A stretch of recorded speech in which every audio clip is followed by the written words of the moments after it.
Cristo Jesús nos siga guardando en su infinito amor a través de su santo y glorioso Espíritu, con el cual podemos entrar en el trono del Padre Eterno, donde el Señor Jesús también se encuentra reinando por los siglos de los siglos. Bienvenido una vez más a nuestro quinto video acerca de la fe bíblica. Y hemos tratado de describir detalles sobre esta palabra fe aún fuera de la Biblia. Hemos podido notar que esta palabra fe ha sido transliterada al español de una palabra en latín llamada fides, y de la cual surge fidelidad, fidedigno y muchas otras palabras que nos invitan a entender el término confianza y firmeza. Esta palabra fide fue usada para la traducción de la Biblia del hebreo al latín y del griego al latín. Y pudimos notar que en el hebreo del Antiguo Testamento aparece la palabra emuná, que también fue usada para definir firmeza y fidelidad. Y ya en el griego aparece el término pistis, que sigue invitándonos a entender esta misma firmeza. Sin embargo, aunque el fides del latín es usado en cualquier ámbito sin necesidad de hablar de Dios, no obstante, como ha sido inclinada para relacionarla con Dios mismo, usando esa cita de Hebreos capítulo 11, verso 6, donde afirma que sin fe nadie puede agradar a Dios, se nos ha hecho necesario detallar a qué se estaba refiriendo específicamente esa fe bíblica, o como ya hemos dicho en el griego, el pisti de Dios. También pudimos ver que esta fe, este pisti o este emuná, está relacionado con el término palabra, que la describe en el Antiguo Testamento el inra y el dabar, mientras que en el Nuevo Testamento lo define el rema y el logos. Y hemos notado que tienen una diferenciación muy importante, ya que según el Salmo 119, David esperaba en ese dabar o en esa palabra, que ya en el Nuevo Testamento la define como el logos de Dios, logos que según el mismo Señor indicó en Juan capítulo 8, verso 51, que el que guarda ese logos o esa palabra de Dios nunca verá muerte. Y justamente el Señor vino a dar respuesta a esa palabra en la cual estaban esperando los antepasados, al punto de que el mismo Cristo es definido como el logo de Dios o el verbo de Dios según Juan 1:1. Verbo que según el verso 14 se hizo carne para habitar entre nosotros, viendo su gloria como el unigénito de Dios. Y nuevamente en Apocalipsis 19, verso 13 podemos encontrar que una vez más el Cristo es definido como el verbo de Dios, o lo que es lo mismo decir, la palabra hecha carne. También pudimos notar que este dabar o este logo va acompañado del Evangelio de Dios, palabra griega que indica buenas nuevas o buenas noticias, y que en el hebreo se escribe basar. Y esas buenas noticias estaban permitiendo que esos creyentes pudieran alcanzar la salvación. Por eso en Romanos 1:16 el apóstol Pablo lo define como poder de Dios para salvación a todo aquel que cree, asegurando en el verso 17 que en el Evangelio la justicia de Dios se revela por fe y para fe, y utiliza la cita de Habacuc capítulo 2 al afirmar que el justo por la fe vivirá. Según Primera de Pedro, el fin de la fe es la salvación del alma, o la liberación del alma, como también pudimos notar. Y si no relacionamos este propósito específico con la fe, podemos llevar este término a errores de exégesis, al punto de relacionarla con cosas que no tienen nada que ver con el alma. Porque pudimos notar que el leproso de Lucas capítulo 17 a partir del verso 11 hasta el 19, por haber venido a los pies del Cristo de rodillas reconociéndole como Dios y entregando gloria, el Señor le dijo: tu fe te ha salvado. Y los otros 9, a pesar de que fueron sanos por la misericordia del Señor, no dice en ninguna parte de ese texto que tenían fe. Lo mismo sucede con la mujer del flujo de sangre en Marcos 5. Ella se acerca sabiendo que había gastado todo lo que tenía y que le iba peor, y estaba convencida que si tan solo tocaba el manto del Señor sería salva, donde aparece un derivado de soso que justamente indica salvación o libertad, a diferencia del ujíes o jujíes con J, que hemos visto que indica sanidad y que tiene relación con lo que hemos llamado en el español higiene. También puede ser usado este término para definir una sana doctrina, pero la salvación o libertad es lo que realmente define ese soso, del cual se forman palabras como sotería para indicar salvación y sotero para indicar salvador. En el verso 34 el Señor le dijo: hija, tu fe te ha hecho salva, ve en paz y queda sana de tu azote. En el momento en que ella sintió que era libre de esa enfermedad, se asustó, lo que indica que no era precisamente sanidad lo que andaba buscando. Ella estaba convencida que esa promesa de salvación se cumpliría en ese hombre que tenía al frente, al cual tocó su manto. Salvación que desde el Antiguo Testamento estaba anunciada y esos creyentes deseaban que llegara. En esta nueva oportunidad vamos a seguir avanzando un poco más para entender los tiempos de esa fe. Y usaremos como texto clave Gálatas capítulo 3, verso 23, donde el apóstol Pablo dice: pero antes que viniese la fe, estábamos confinados bajo la ley, encerrados para aquella fe que iba a ser revelada. Este pequeño verso nos dice grandes cosas, y vamos a observarlo en el griego para poder entender de qué viene hablando. Lo primero a recordar es que al decir fe la relaciona justamente con este pistis del griego, y que hemos dicho que indica confianza. No obstante, recuerde que los griegos la tenían representada en esa diosa Pistis, pero que no tiene nada que ver esta diosa con lo que la Biblia nos enseña. Simplemente que los griegos tenían la costumbre de darle personificación a todas estas cualidades que les servía para regir sus relaciones interpersonales y aún comerciales. Observen que nos dice que antes que viniese, lo cual nos permite preguntarnos: ¿cuándo vino la fe? ¿Qué existía antes de que ella llegara? Judas 3 también dice que la fe fue una vez dada a los santos. ¿Cuándo la dieron? Para definir esta palabra antes, utilizan el pro del griego para indicar algo previo. Y lo podemos ver representado en esta pi del griego, que es una P. Aquí encontraríamos una R y esto sería una O. Transliterado a nuestro español diría pro. Este término antes viene acompañado del verbo venir y lo podemos ver representado en este término griego. Transliterado a nuestro español sería algo así como el tein, y cuya raíz es un término griego llamado erchomai, y según el Strong se pronunciaría con J, erchomai. Es un verbo primitivo usado en tiempos presente e imperfecto y que puede indicar venir o ir.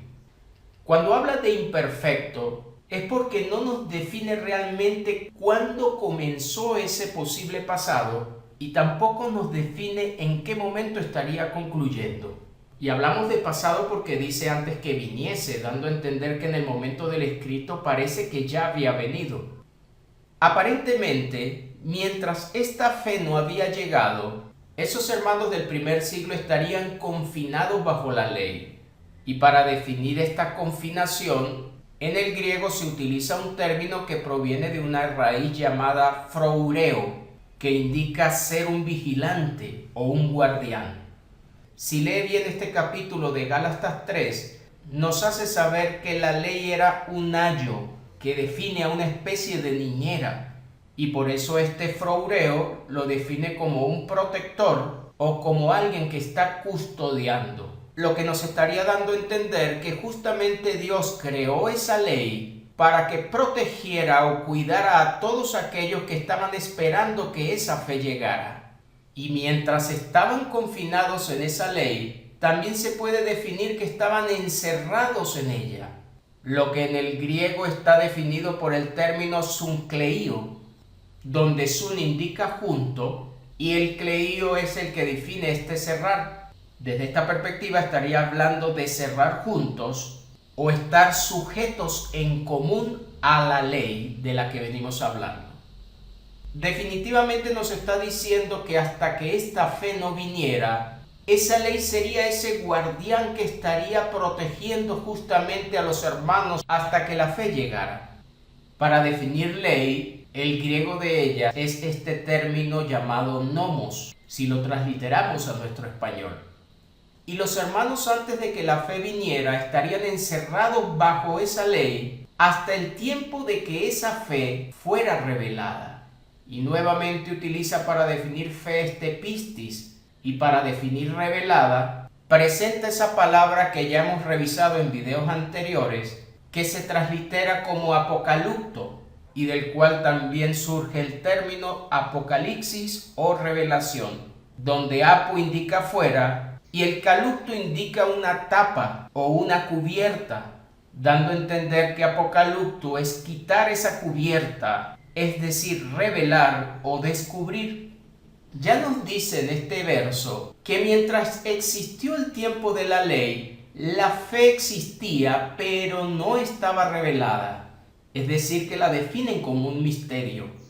Y los hermanos del Antiguo Testamento estuvieron viviendo de alguna manera esperanzados en esa fe que algún día revelaría. Pero ¿de qué manera sería revelada? Y eso lo seguiremos estudiando a medida que avancemos. Ante todo este planteamiento de este verso 23 de Gálatas 3, podemos entender el verso 11 y 12, donde nos dice que por la ley ninguno se justifica para con Dios, sino que el justo por la fe vivirá. La ley no justificaba a nadie. Esa justicia de Dios vendría por medio de la fe. Y siendo así, el verso 12 dice que la ley no es de fe. Observemos bien que al decir que este justo por la fe vivirá, nuevamente utiliza la promesa de Habacuc capítulo 2. Pero si la ley no justifica a nadie para con Dios, entonces es muy claro que la ley no es de fe. Es muy importante tener este planteamiento de este verso 12, porque podemos notar en el Nuevo Testamento que se hacía exhortación a aquellos hermanos que querían levantar una ley que ya estaba pasando. Si la ley no justifica porque no es de fe, no tendría coherencia que casi 2000 años después muchos quieran levantar una ley que ya completó sus tiempos, porque según Romanos 10, verso 4, el fin de la ley era llevarlos al Cristo. Muchas doctrinas quieren hacer uso de ella, pero no olviden que esa ley no es de fe y por lo tanto no puede justificar a nadie, porque esa justicia es por la fe, como nos lo cuenta Romanos 5, verso 1. Justificados pues por la fe, tenemos paz para con Dios. Y en el verso 2 dice que también tenemos entrada por esa fe a esa gracia. No hay forma de alcanzar esta vida ni esta justicia queriendo vivir en la ley.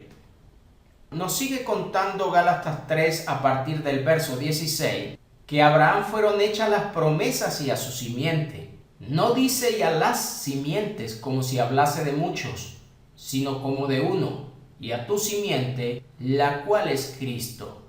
Y esto nos abre el entendimiento para comprender que Abraham esperaba los tiempos del Cristo. Y adicional nos afirma que él es simiente de Abraham. En algún momento seguiremos viendo más de cómo se planteó estos tiempos en Abraham. Pero no podemos evitar entender que cuando Abraham es definido como un hombre de fe, ya estaba esperando los tiempos del Cristo. Pero como hemos visto, esa fe iba a ser revelada en un tiempo muy futuro a Abraham. Habiendo Dios hecho ese pacto con Abraham, nos sigue diciendo el verso 17 que un pacto previamente ratificado por Dios para con Cristo, la ley que vino 430 años después no abroga ese pacto y mucho menos puede invalidar la promesa. La ley no representa esa promesa hecha a Abraham, sino que aparece 430 años después de que Dios hace ese pacto con ese siervo Abraham. Si hacemos una línea del tiempo imaginaria, donde podamos colocar el principio del Edén donde se encontraba Adán y Eva, a partir de allí ubicaremos a ese siervo Abraham. Y aproximadamente pudiéramos decir que hay entre 1900 y 2000 años antes de Abraham. Y fue aquí donde parte la promesa de esa simiente de Abraham, aunque podremos entender que Cristo está prometido aún desde el huerto del Edén, cuando hizo referencia a aquella simiente de la mujer que heriría a la simiente de la serpiente. Sería entonces en los tiempos de Abraham donde Dios le haría la promesa. Y como el texto nos contó, la ley vino 430 años después, lo que nos hace ubicar los tiempos de Moisés y las tablas de la ley 430 años después de Abraham. Es a partir de Moisés donde comenzarían entonces los tiempos de la ley, y Cristo vendría justamente a revelar esa fe para que esta ley completara sus tiempos. Sin embargo, el Señor dijo, según Mateo 5, verso 18, que esta ley desaparecería cuando cielos y tierra fueran nuevos. Acción que solamente Apocalipsis 21:1 nos cuenta en el pronto futuro del escrito. ¿Pero qué existía entonces antes de Moisés? Y la respuesta sería que ellos vivieron en una fe que en algún momento iba a ser revelada, como nos habla Romanos en el capítulo 4, haciendo referencia a Abraham y a su simiente. En ese momento en que está el debate en Gálatas 3 entre la fe y la ley, el apóstol Pablo se adelanta a la pregunta que le podían hacer diciendo, ¿para qué sirve la ley? Y él agrega con mucha contundencia que fue añadida a causa de las transgresiones hasta que viniese la simiente a quien fue hecha la promesa. En pocas palabras, esta ley fue una añadidura. No representa la promesa, sino un agregado hasta que llegase la simiente a la cual fue hecha la promesa. Y observen que la causa por la cual fue añadida esa ley fue por las transgresiones. Por eso en 1 Timoteo 1:9 en adelante dice que la ley no fue hecha para el justo, sino para el injusto. No olvidemos que esa ley tenía castigos ante todos aquellos desobedientes que no querían vivir en esa promesa de la fe. Y una vez más podemos entender que no es correcto utilizar la ley en tiempos donde ya la justicia ha sido revelada. Nuevamente el apóstol Pablo refuerza este planteamiento de la ley diciendo que ella era un ayo para llevarnos al Cristo, a fin de que fuésemos justificados por la fe. Pero venida la fe, ya no estamos bajo el ayo. Si la ley no es de fe, y esa fe ya estaba revelada porque había venido, según nos cuenta el verso 23, entonces no es necesario vivir bajo este protector o ayo llamado ley, porque según estamos entendiendo, la fe hace que ya no se esté bajo la ley. Y nuevamente conseguimos un error doctrinal al querer armar denominaciones que están tratando de usar la ley como parte de esa justificación. En Hechos capítulo 17, verso 31, el apóstol Pablo dice que Dios le dio fe a todos con haber levantado a Cristo de los muertos. Y al hablar de esa resurrección del Cristo, nos podría entonces estar diciendo cómo fue revelada esa fe. En pocas palabras, la fe desde el Antiguo Testamento apuntaba al Cristo, que según Romanos capítulo 1, sería declarado como Hijo de Dios con poder mediante esa resurrección. Y muchos en el momento en que el Señor se encontraba presente en ese primer siglo no estaban entendiendo que Él era ese representante de la fe, y la resurrección apareció justamente para revelarla delante de todos. Pero cuando hablamos de una fe revelada, o como dijo Gálatas, que iba a ser revelada, también debemos hablar de una fe que no estaba aún revelada en el pasado, sino que era vista como un misterio. Y es allí donde podemos encontrar que uno de los requisitos de los diáconos, según 1 Timoteo 3, era que guardaran bien ese misterio de la fe. Cuando hablamos de misterio, hablamos de algo que no está aún revelado y que está cerrado para los ojos o el entendimiento de muchos. Por eso 1 Pedro 1, a partir del verso 10, asegura que los profetas indagaron acerca de la salvación, pero se les reveló que ese tiempo no era para ellos. A pesar de haber escudriñado, no podían entender a quién se refería realmente esta promesa. Pero ya podemos ver en ese primer siglo que los discípulos del Señor, gracias a esa resurrección, pudieron comprender aún mejor que Él era el que vendría a completar la promesa de la justificación. Si hablamos de una fe no revelada y ahora una fe revelada, también es necesario hablar de una fe consumada, y esa consumación tendría lugar cuando la salvación se completara, ya que según 1 de Pedro 1:9 asegura que el fin de la fe justamente era la salvación de las almas. No podemos hablar entonces de una fe consumada si no se completan estos tiempos de salvación que estaba anunciando el apóstol Pedro.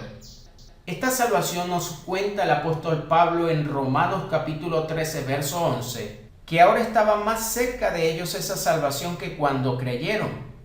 Romanos está escrito cercano al año 57 después de Cristo, y a pesar de que ya habían pasado más de 20 años después de la muerte y resurrección del Señor, todavía la salvación estaba siendo vista como una esperanza que estaba hacia ese futuro y que nos lo cuenta el capítulo 8, versos 24 y 25 de esta misma carta de Romanos. Pero observen un adverbio de tiempo llamado cerca, afirmando que la salvación estaba muy pronto a ser consumada. Aunque estaba hacia adelante esos tiempos de la consumación, no estaba lejano a los hermanos del primer siglo. Lo que nos hace ver que no podemos hablar de una salvación consumada en el año 33, sino que todavía faltaban algunos tiempos proféticos que estarían hacia ese pronto futuro de los hermanos del primer siglo. Sin embargo, nos cuenta en 1 de Pedro 1:3 que ahora esa esperanza era viva por la resurrección de Jesucristo de entre los muertos. Y cuando habla de esperanza, está hablando de algo que no está consumado, sino que está siendo anhelada. Pablo dijo en ese Romanos 8, 24 y 25 que lo que se ve no hay que esperarlo.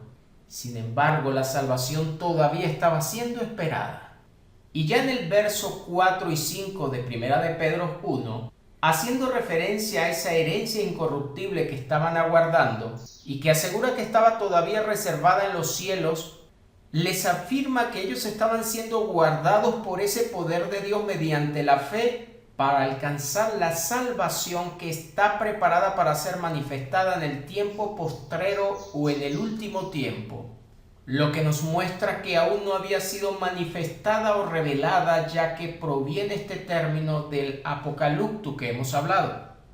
Pedro fue escrito cercano al año 64 o 65 después de Cristo, y todavía la salvación no había sido manifestada, aunque estaba cerca, según nos dijo el apóstol Pablo. Tomando en cuenta esta verdad, no podemos hablar todavía entonces de una fe consumada si el fin de esa fe no se ha completado, y hemos dicho que el fin de la fe es la salvación del alma, como lo dijo el apóstol Pedro. Entendemos que ese tiempo de salvación sería corto porque según Hebreos capítulo 9 verso 26 afirma que Cristo se había presentado en la consumación de los siglos.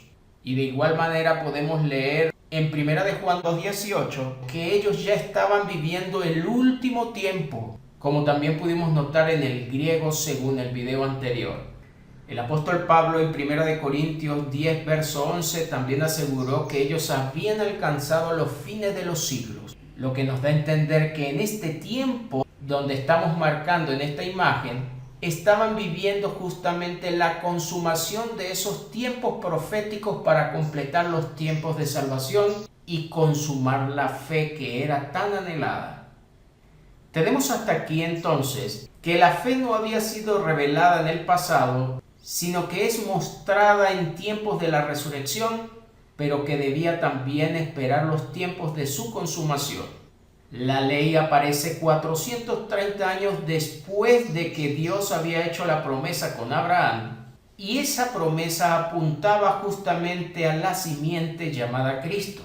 La ley fue entonces agregada como una añadidura y lo hicieron por causa de las transgresiones. Nos cuenta Hebreos también en el capítulo 9, verso 28, que Cristo aparecería por segunda vez sin relación con el pecado para salvar a los que le esperan, lo que nos da a entender que sin esta segunda venida del Señor, esta salvación no podría consumarse. Pero según el apóstol Pablo dijo que esa salvación estaba muy cerca de ellos ya en el momento en que escribe Romanos. Y aún el mismo Cristo refuerza el planteamiento diciendo que su segunda venida estaría pronto a cumplirse. Él dijo, vengo pronto. Y a los hermanos presentes de ese primer siglo les dice, según Mateo 16, versos 27 y 28, que algunos de los que estaban allí presentes no verían muerte o no probarían muerte hasta que lo vieran venir con sus ángeles a dar retribución. Sin la segunda venida del Señor no podemos hablar de una fe consumada. Así como en tiempos de una fe no revelada ya apuntaba al Cristo y en el momento de su resurrección la revela, también podemos decir que en su segunda venida la consuma, porque era allí donde justamente salvaría, según nos ha contado este verso, a todos aquellos que estaban esperando esos tiempos de salvación.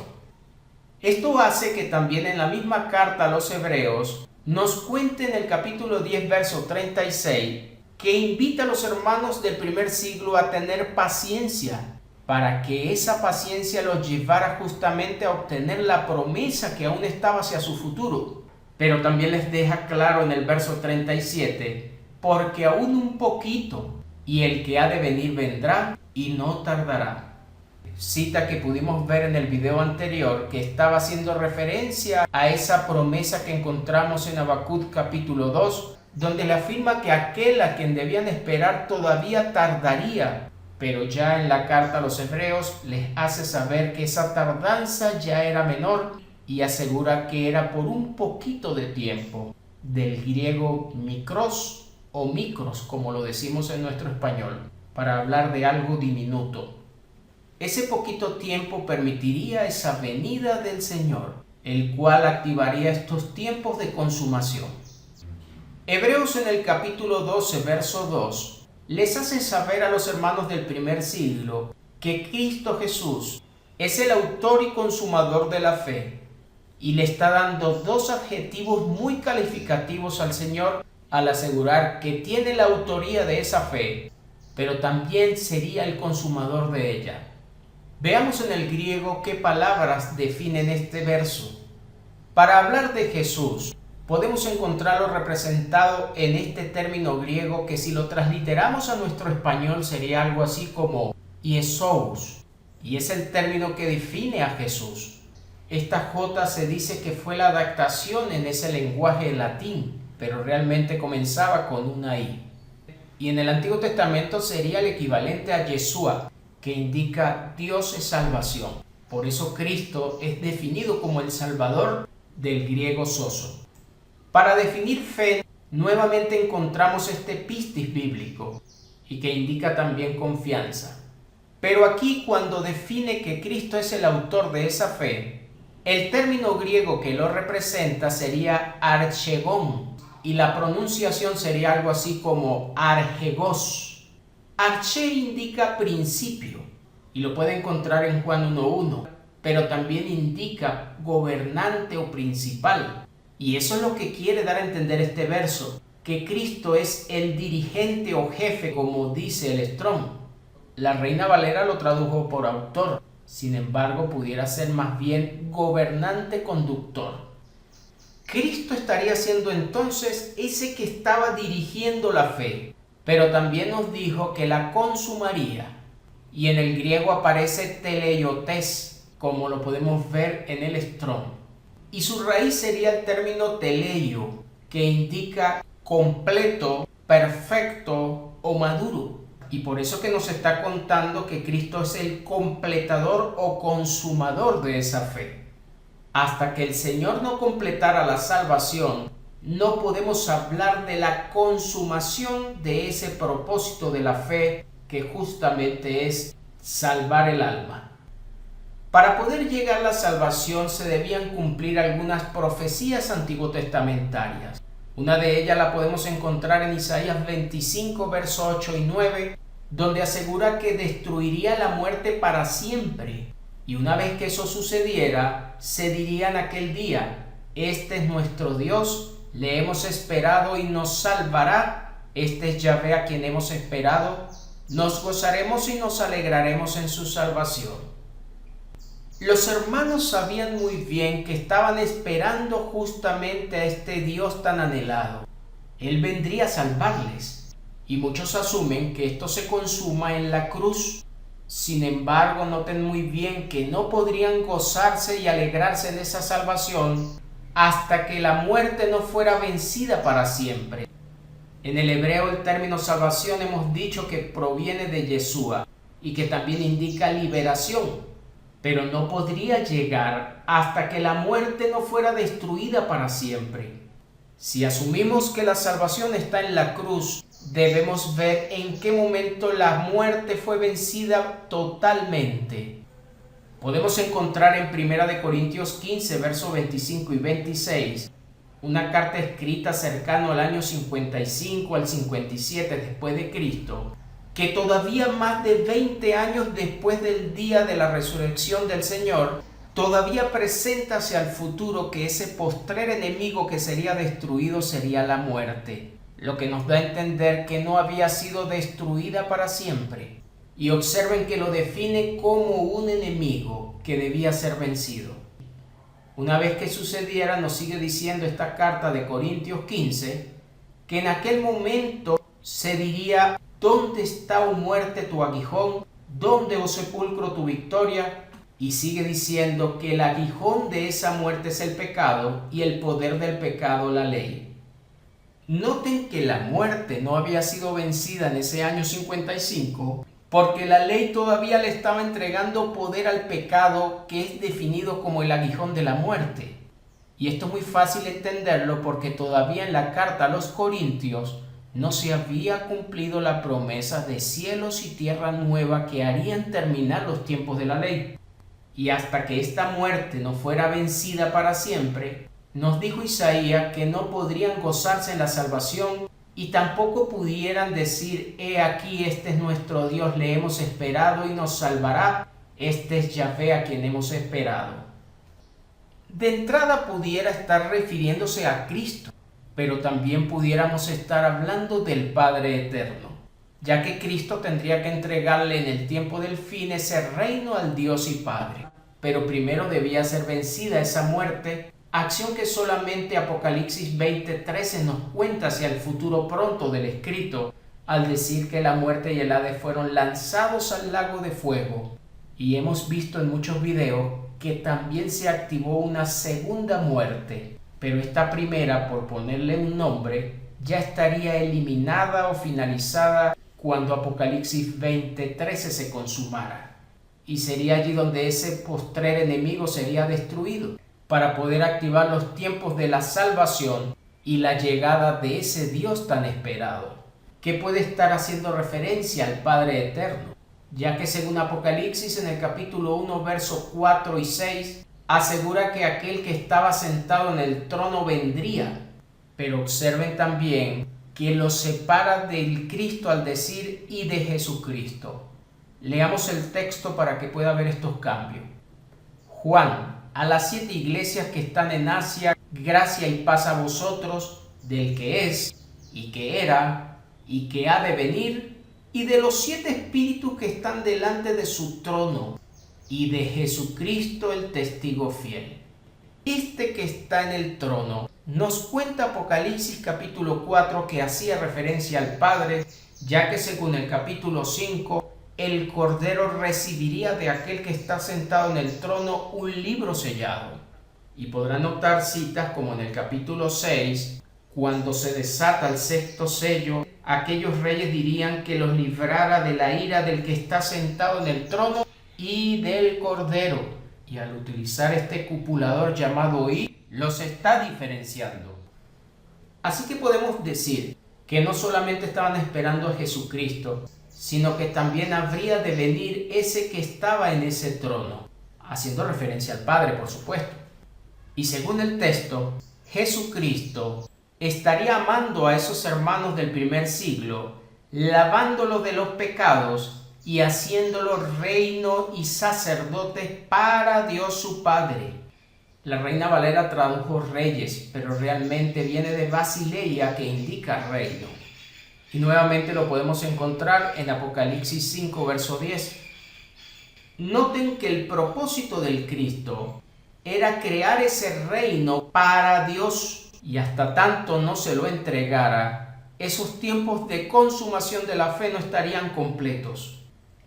Cristo debía entregarle el reino al Padre, pero según Mateo capítulo 13, verso 39 al 43, debía previamente hacer una siega para limpiar ese reino antes de entregarlo al Padre. Y según el texto, esa siega sería en el fin de ese siglo en el cual se encontraba hablando el Señor. Ya en Apocalipsis capítulo 21, verso 3 y 4, ese Dios esperado extendería el tabernáculo sobre los hombres y moraría con ellos, y ellos serían su pueblo, y Dios mismo estaría con ellos como su Dios. Y en ese momento se estaría cumpliendo la espera de este Dios que tanto anhelaban. Pero también observe que dice que enjugaría a Dios toda lágrima de los ojos de ellos, tal cual estaba siendo prometido en Isaías 25 al decir que una vez que venciera la muerte enjugaría Yahvé toda lágrima de todos los rostros. Y en ese momento se supone entonces que la muerte estaría vencida, y por eso Apocalipsis 21 versos 3 y 4 nos dice que ya no habría muerte, porque las primeras cosas habrían pasado. Es decir, que estos dos versos están conectados de manera muy estrecha con estas profecías de Isaías 25, lo que nos permite asumir que cuando Apocalipsis 21 se consumara, ya podrían entonces gozarse y alegrarse de esa salvación tan anhelada. Nos sigue contando Apocalipsis 21 en el verso 7, el que venciere heredará todas las cosas y yo seré su Dios y él será mi hijo. La adopción de hijos estaría consumada en ese momento. Y por eso podemos entender que este Dios del que habla estaba hablando del Padre, porque está relacionando a esos vencedores con hijos. Esta promesa también la anunció Oseas en el capítulo 1 y capítulo 2. Observen que dice la cita que Dios pondría ese tabernáculo sobre los hombres, y en ese momento los reconocería como pueblo para morar con ellos. Y es justamente el planteamiento del nuevo pacto, que según Hebreos 8:10, haciendo referencia a Jeremías 31:31, dice: por lo cual este es el pacto que haré con la casa de Israel después de aquellos días, dice el Señor, pondré mis leyes en la mente de ellos y sobre su corazón las escribiré, y seré a ellos por Dios, y ellos me serán a mí por pueblo. Solamente factible relacionarlo con Apocalipsis 21:3, es decir, que hasta que no se consumara ese reconocimiento de pueblo y Dios morara con ellos, este nuevo pacto no estaría consumado con la casa de Israel. No es precisamente en la cruz donde finalizan los tiempos proféticos. Todavía Apocalipsis nos muestra el cierre de esas promesas. Por eso estamos diciendo que la fe no estaba consumada aún cuando se escriben las cartas del Nuevo Testamento. Segunda de Corintios capítulo 6 versos 16 al 18 vuelve a recordar lo mismo. Al decir el apóstol Pablo que Dios había dicho: habitaré y andaré entre ellos y seré su Dios y ellos serán mi pueblo. Solamente Apocalipsis 21:3 nos da esa respuesta. Y les invita a salir de en medio de esos incrédulos, porque Dios había dicho: yo os recibiré y seré para vosotros por Padre, y vosotros me seréis hijos e hijas, dice el Señor Dios Todopoderoso. Observen que este planteamiento de reconocimiento de hijos e hijas solamente se activaría en Apocalipsis 21:7 en esos vencedores que heredarían todas las cosas. No entender estos tiempos hace que muchos estén esperando que estos tiempos de consumación de la fe, de reconocimiento de hijos y de pueblo, lo estén asumiendo hacia su futuro. Y aunque Corintios fue escrito cercano al año 55 al 57 después de Cristo, podemos ver en el capítulo 7 verso 1 que todavía hace saber que tenían esas promesas. Y al hablar de promesas, del griego evangelio, nos está dando a entender que aún seguían hacia adelante. Y por eso el escritor de la carta a los Hebreos les invitó a tener paciencia para que pudieran alcanzar esas promesas. Apocalipsis 21, verso 2 también nos dice que Juan vio a la santa ciudad, la nueva Jerusalén, descender del cielo de Dios, afirmando que estaba dispuesta como una esposa ataviada para su marido. Una nueva Jerusalén que descendería del cielo. Las doctrinas hacen saber que subiremos a recibirla en el cielo, y esta cita hablaba de descender. Y observen que está presentando a esa nueva Jerusalén como una esposa, lo cual haría referencia primeramente a las bodas del Cordero que se consumarían, pero también recuerden que el Padre Eterno reconocería ese pueblo. Y es lo que nos cuenta el verso siguiente, es decir, el verso 3. Esto era una promesa que estaba anunciada desde Isaías 62. Podemos notar desde el verso 1 hasta el 5 que Dios había dicho que por amor a Sión no callaría y por amor a Jerusalén no descansaría hasta que saliera como resplandor su justicia y su salvación se encendiera como una antorcha. Esa salvación que estaban esperando y que vendría acompañada de justicia y gloria todavía estaba siendo esperada cuando se escribe Apocalipsis. Y hasta que ese momento no llegara, el Señor no descansaría. Por eso en Juan 5 Cristo dijo: mi Padre hasta ahora trabaja y yo trabajo, porque los tiempos de esa fe consumada no estaban aún completos. Sigue diciendo Isaías 62. Entonces verán las gentes tu justicia y todos los reyes tu gloria, y te será puesto un nombre nuevo que la boca de Yahvé nombrará. Le estaba hablando justamente a esa Jerusalén y le estaba prometiendo un nombre nuevo. No en vano le llama Apocalipsis la nueva Jerusalén. Y cuando descendiera del cielo, los reyes verían esa gloria de esa nueva Jerusalén y también podrían ver la justicia divina representada en ella. Por eso Apocalipsis 21, verso 24 asegura que los reyes de la tierra traerían su gloria y honor a ella. Sigue diciendo Isaías 62 que esa Jerusalén sería corona de gloria en la mano de Yahvé y diadema de reino en la mano del Dios Todopoderoso. No podemos hacer exégesis alejando a ese Judá, esa Jerusalén e inclusive el Israel que la Biblia nos cuenta. Dios tenía promesas que cumpliría en un remanente y que abriría oportunidades también a los gentiles. Muchos que tienen una transición todavía en sus mentes hacen ver que estas promesas no representan ningún tipo de linaje directo de Israel. Y aunque entendemos que hay una relación espiritual, no podemos evitar ver que la exégesis nos exige que revisemos bien las promesas a un linaje particular. Por supuesto, representado en un remanente santo que atraparía esa fe que el Señor estaba mostrando. Nos sigue diciendo esta cita de Isaías 62. Nunca más te llamarán desamparada. Tiempos antes de Cristo, Jerusalén siempre estuvo pasando por circunstancias difíciles e inclusive sometida a algunas bestias o a algunos imperios. Pero llegaría el momento donde nunca más sería desamparada y nunca más sería llamada desolada. Y afirma que sería porque el amor de Yahvé estaría en ella y esa tierra sería desposada. Las bodas que nos está contando Apocalipsis 21:2, pero ahora esa vestimenta sería celestial para esa nueva Jerusalén.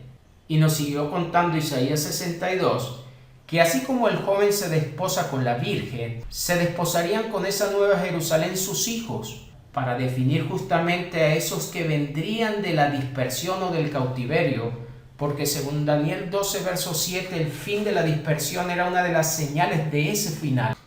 Dios había prometido, según Ezequiel 37, a partir del verso 21 hasta el 28, que uniría nuevamente a las 12 tribus para traerlos a su tierra, esa tierra que habían habitado sus patriarcas, y que los haría una gran nación en ella, reconociéndoles como pueblo, extendiendo el tabernáculo y activando ese pacto de paz perpetuo para completar las promesas hechas a David.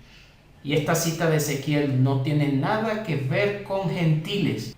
Aunque sabemos que Dios incluiría a los gentiles en el futuro, estas profecías estaban representadas para un linaje específico que podemos encontrar en ese remanente de Israel escogido por gracia y que nos viene contando Romanos capítulo 11. Y este verso 5 de Isaías 62 termina diciendo que así como el gozo de un esposo con la esposa, así se gozaría con ella Dios, para hablar nuevamente de esas bodas que nos cuenta el libro de Apocalipsis. Apocalipsis 21 en el verso 9 y 10 nuevamente hace saber que uno de los 7 ángeles habló con Juan y le dijo: ven acá y yo te mostraré la desposada, la esposa del Cordero. E inmediatamente dice que lo llevó en el espíritu a un monte grande y alto y le mostró la gran ciudad, la santa Jerusalén, que descendía del cielo de Dios.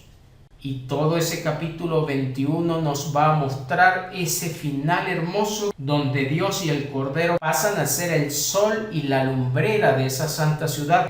También serían su templo y habitaría sobre ellos ese trono de gloria tanto de Dios como del Cordero, porque se supone que ya estarían reconocidos como pueblo, estarían redimidos y el tabernáculo de Dios estaría sobre esos hombres de fe.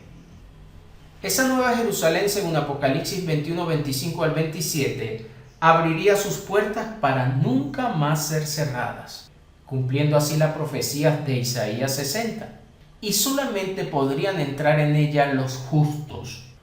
Hoy sigue estando abierta para todo aquel que quiere venir a ella, pero hay que vestirse de esa justicia que proviene de la fe. Hemos visto en videos anteriores que el apóstol Pablo habló de que debía obedecerse a esa fe, y lo puede encontrar en Romanos 1:5 y Hechos capítulo 6, verso 7. Hasta tanto el Señor no venciera a todos sus enemigos, no podríamos hablar de su exaltación plena.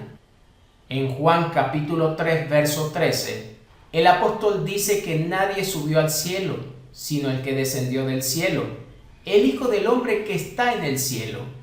Y es importante que usted vea muy bien este verso, porque cuando Juan escribe esa carta, asegura que ya el Señor había subido al cielo y que se encontraba en él.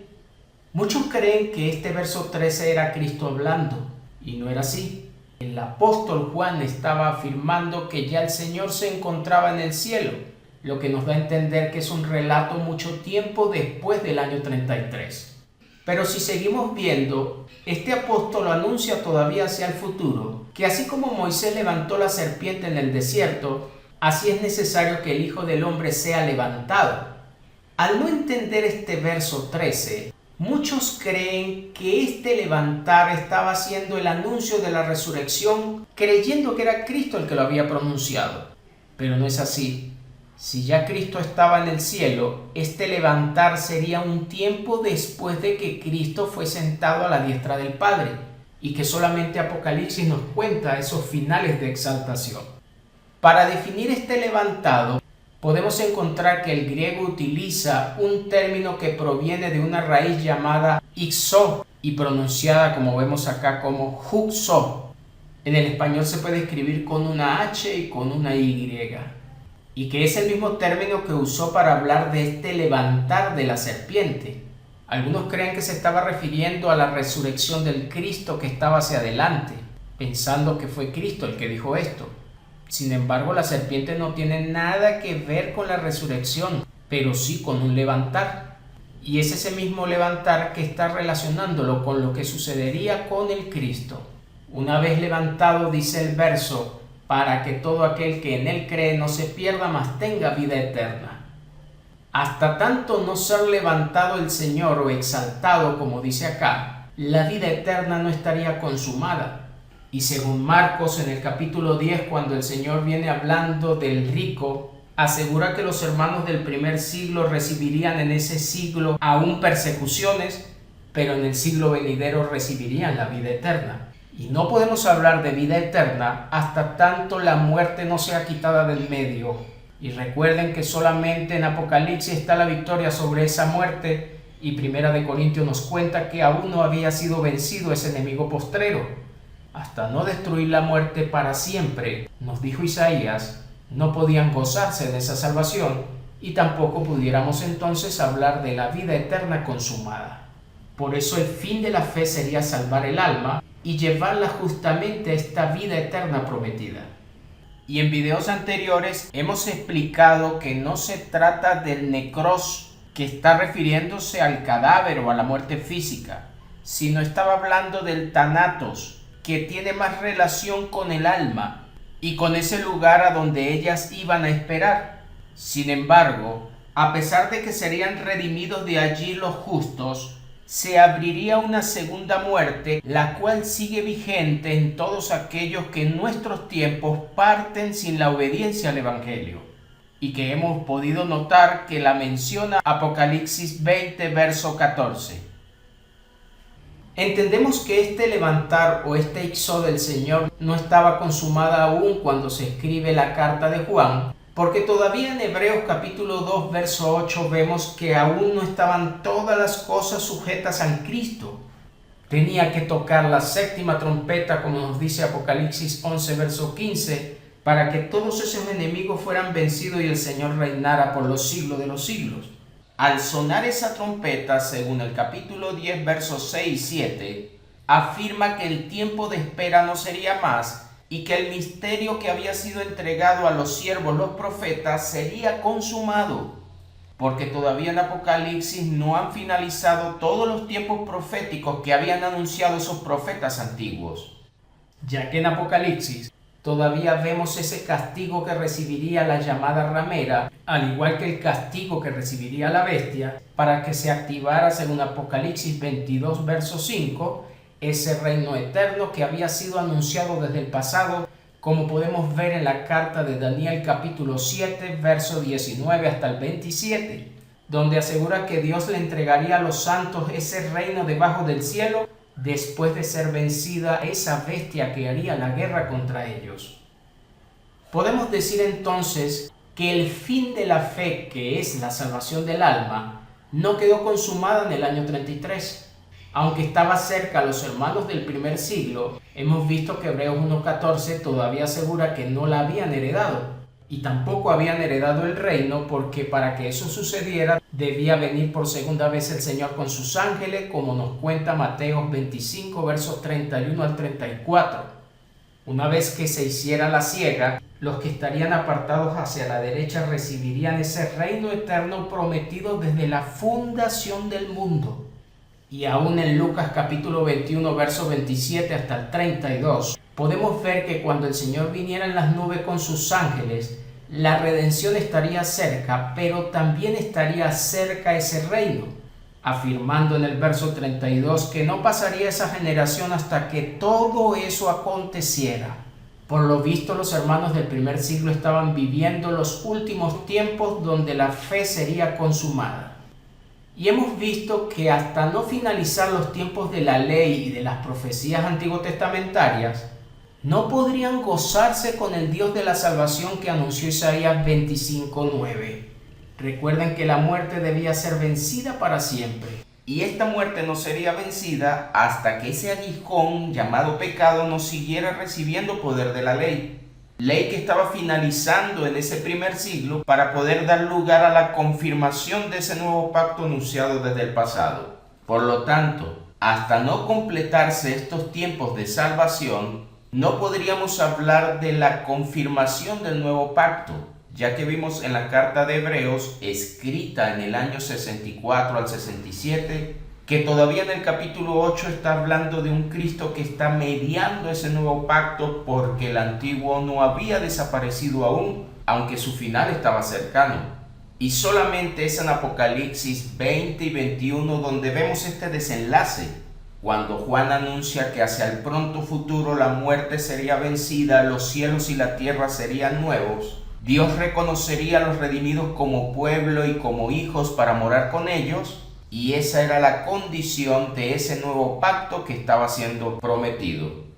Aunque Cristo en el año 33 entregó el pago para que ese pacto se activara y ya estaban convencidos de que así sería, no obstante nos cuenta Pablo en Efesios capítulo 1 a partir del verso 13 que tenían garantía de redención por esa arra del Espíritu Santo que les había sido otorgada esa primicia, como nos contó el apóstol Pablo en Romanos 8:23. Y podemos saber que todavía no habían sido redimidos porque según Efesios 4:30 aún esperaban ese día de redención.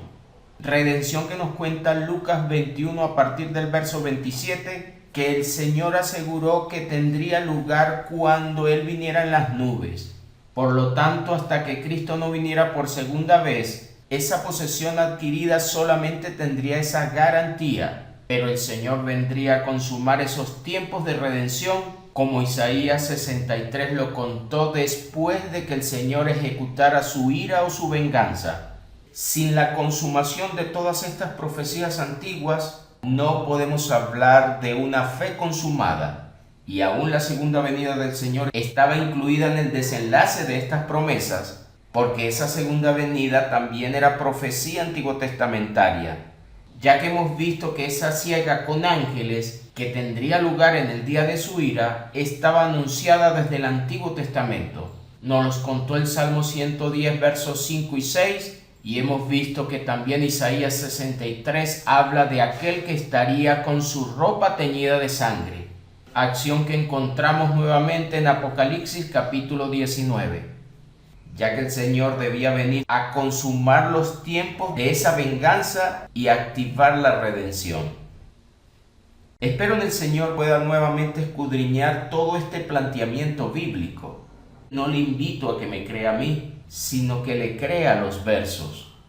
La intención siempre seguirá siendo que usted se pueda hacer dueño del planteamiento real y que pueda eliminar sesgos cognitivos que siguen formando paradigmas y que hacen que muchas almas terminen esclavas de doctrinas religiosas que están muy alejados del planteamiento bíblico por utilizar de una manera inadecuada los llamados silogismos que les terminan generando dogmas a los creyentes y que le evitan que puedan atrapar estos tiempos ya consumados y por el contrario le colocan hacia un futuro la consumación de estos tiempos.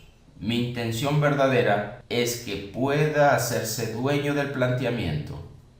Cristo Jesús sentado al lado del Padre Eterno y presente entre nosotros a través de su Santo y Glorioso Espíritu, nos siga guardando en su amor.